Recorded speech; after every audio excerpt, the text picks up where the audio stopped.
bem-vindo ao Diário de Heroína. O Diário de Heroína é um grande projeto, uma coisa maravilhosa.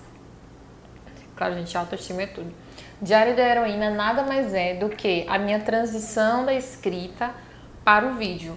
Porque desde pequena eu sempre gostei muito de escrever e sempre me identifiquei com essa forma, porque eu tinha uma certa dificuldade de falar das minhas emoções. Como escrita, a escrita como uma forma de expressar as minhas emoções para o mundo. E aí eu resolvi fazer isso em forma de diário. Antes de você continuar o vídeo, não esquece de curtir o vídeo, seguir aqui o canal, tá? E compartilhar com alguém que está num momento de muita dor na alma, tá bom? Quando você faz isso, você ajuda aí o canal a subir e você ajuda outras pessoas também, não por mim só, tá? Mas também a compartilhar e a gente poder passar essas informações para outras pessoas, tá bom? Rapidinho, faz isso. Semana passada eu falei sobre as dores da alma e, querendo ou não, também foi uma experiência que eu tive, né? De sentir muitas vezes que não era meu corpo físico que estava doendo, não era meu corpo físico que estava padecendo, e sim a minha alma.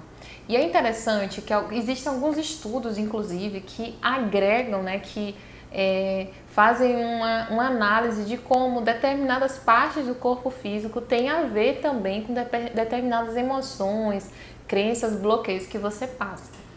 E aí eu fui fazendo esse estudo não só por conta de atendimentos que eu tinha com as pessoas e observar o quanto alguns locais do corpo que elas adoeciam tinham a ver também com as experiências de dor delas, com traumas, com violências principalmente, tá? Porque não é só a violência física que maltrata, a violência psicológica, ela produz também adoecimentos, como eu falei semana passada, depois de viver tantos anos sofrendo violências psicológicas diversas, às vezes as pessoas, principalmente nós mulheres, né, que são as que mais sofrem violência, elas acabam canalizando essa dor no corpo em forma de doença ou de algum outro sintoma, tá? É muito comum, eu trabalhei muitos anos atendendo, por exemplo, mulheres em situações de violência e depois de tantos anos submetidas ai, gente, depois de tantos anos submetida e de alguma forma, como é que chama? Até perdi a palavra, mas enfim, submetidas às violências, expostas à violência, elas acabavam também desenvolvendo um adoecimento físico. Muito comum isso acontecer. Seja uma pressão alta, seja um nódulo, seja um cisto ou até um câncer. Rani, isso dá para determinar isso só por isso?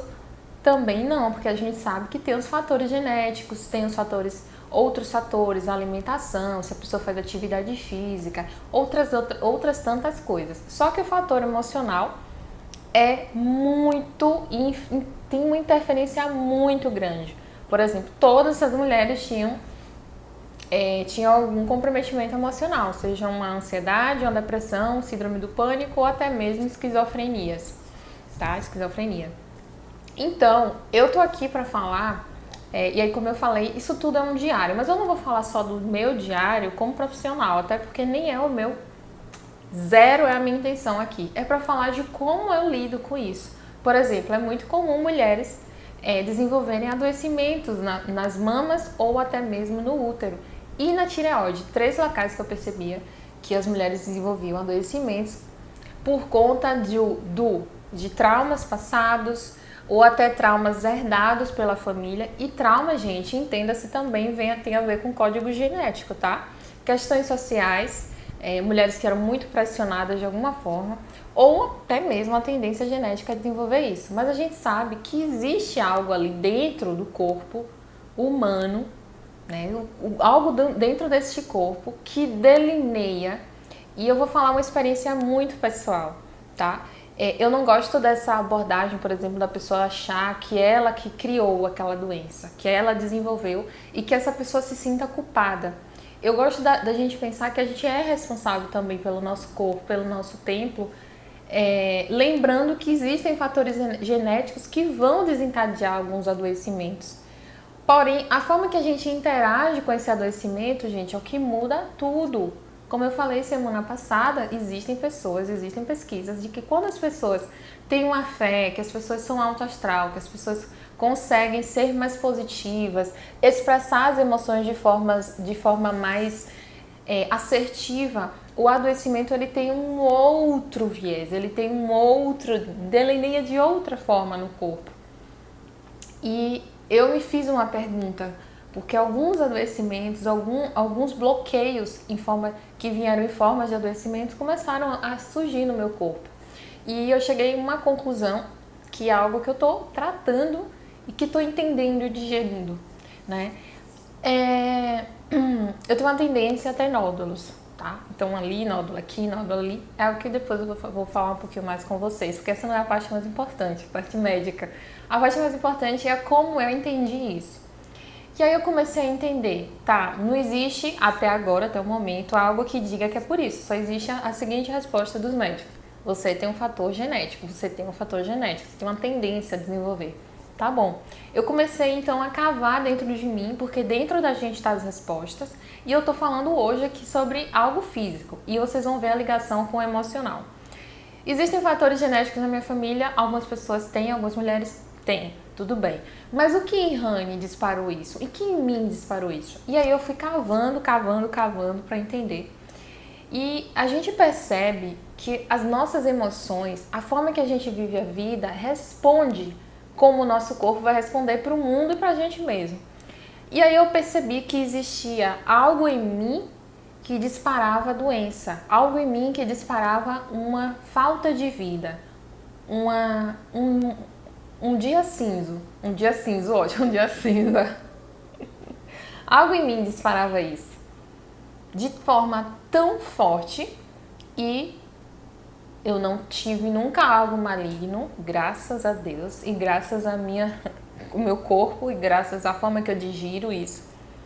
Porém, não são coisas boas, tanto que já tive que retirar algumas, tá?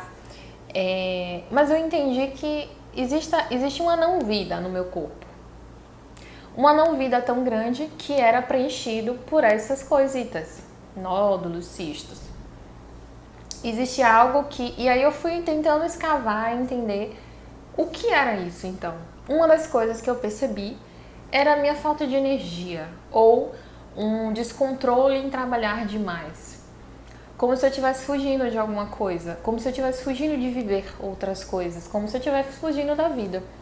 E, por exemplo, atividade física, eu sempre parava, eu sempre tinha dificuldade. E eu fui cavando, entendendo que toda vez que eu tocava a vida, que a atividade física, por exemplo, nos proporciona, aquilo me dava medo, porque eu estava muito mais íntima de uma coisa mais parada, de uma coisa sem energia. E aí a gente fala muito de valorização à vida, e às vezes a gente pensa que quando a pessoa pensa contra a própria vida dela, aquilo surgiu do nada, né? Mas em pequenas escalas, talvez você aí nunca tenha pensado isso, mas em pequenas escalas você, por exemplo, a procrastinação é uma não-vida na sua vida, porque ela bloqueia, ela não passa energia, não passa nada, né? A procrastinação é falta de energia, uma falta de movimento. Movimento é vida. Então, não é que eu estava nesse extremo, por exemplo, de quem pensa contra a própria vida, mas eu estava talvez lá no mais camuflado, que era a da que procrastinava, cuidar da saúde. Então, parecia que eu me cuidava, mas não. Eu me alimentava mais ou menos, eu pensava que sim, né? As pessoas acham que eu era super saudável, depois eu virei vegetariana. E não é a comida vegetariana, tá, gente? Deixa isso aqui muito bem claro, muito claríssimo. Conheço vários que nunca, não tem nem problema, não tem nada a ver isso. É a forma que eu me relacionava com o meu corpo. Era uma não-vida, uma falta de atividade, né? E aí, por exemplo, por que eu não fazia atividade? Porque eu não mantinha. Eu já peguei um mês de academia e eu não fui um dia. E eu sempre, por exemplo, pilates, sempre quando eu fazia, eu parava, eu não conseguia. Hoje, por exemplo, são todos os dias que eu consigo fazer? Não, mas é um propósito diferente, porque realmente naquele dia foi mais desafiador fazer. Mas a minha interação com a atividade é diferente, porque eu entendi isso, que tinha uma não-vida dentro de mim. É como se fossem pequenos lugares sombrios no seu corpo físico, que acaba acarretando bloqueios. E aí você vai desenvolvendo doenças físicas. Só que isso não é só com o físico, isso também acontece com a sua mente. Então, pequenos lugares sombrios que você nunca vai lá naquele lugar, então você vê que tem aquele sentimento, mas você não vai lá. você não toca, você finge que não aconteceu, você joga para debaixo do tapete. De não vida que vai acontecendo, quando você vê um belo dia, você é diagnosticada com depressão, ou com ansiedade, ou com síndrome do pânico. Porque existia uma escuridão dentro de você que você nunca acessava. E só para deixar aqui sublinhado, tá? Depois eu vou falar mais sobre isso em outro vídeo.